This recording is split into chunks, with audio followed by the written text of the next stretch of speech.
خیلی وقتا برات پیش اومده که شاتگان تیر نمیزنه یا کنده یا کاراکترت میشینه، اومدم این مشکل رو برات حل کنم و تبدیلت کنم به یه شاتگان پلیر حرفه‌ای و خفن.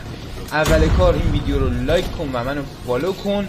بریم برای این ویدیو خفن. بچه یه اتچمنت خفن هم براتون آوردم که 90% وان شات میکنه. این اسکواد رو کلافه کرده بودم باش. آخر ویدیو اتچمنتشو میذارم تا آخر ویدیو ببینید.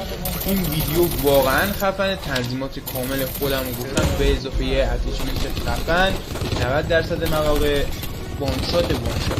بریم برای تنظیمات خفن. اول کار بچه اولین کاری که میکنید این گزینه رو کویک ویپن سویچ رو سریعتر میتونید گاناتون رو سویچ کنید. این گزینه رو آن میکنید راحت‌تر میتونید فایت بدید، گاناتون رو سریعتر میتونید سویچ کنید و خیلی تاثیر میذاره. دومین کار وان تپ ADS فایر، یه لمس میکنی شلیک کردن سریعتر میشه. حتما این گزینه هم روی آن بذارید، خیلی تاثیر داره، شلیکتون بیشتر میشه سرعتش. گزینه بعدی تیران رو میفهمید که به انمی کجا انمی خورده و تاثیر داره، میفهمید تیرات خورده نخورده، کجا انمی خورده و ایم تو میفهمید که چیکار کنی که بهتر تیرا بخوره.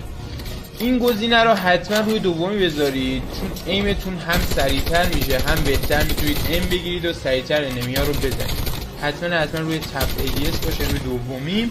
گزینه بعدی رو که اکثرا میدونید باید روی آلویز اسپرینت باشه و تا 100 ببرید تا کاراکترتون نشینه و بتونید بهتر شاتگان بزنید. گزینه بعدی که میخوام بهتون بگم باید روی FOV خیلی مهمه بچه. میزان دیدتونه حتما بالا بذارید چون توی شاتگان اگه شاتگان پلیر خیلی تاثیر داره. گوشی بین 70 تا 85، آیپد هم 80 تا 90. اینم اتچمنت وان شات واقعا خفنه، حتما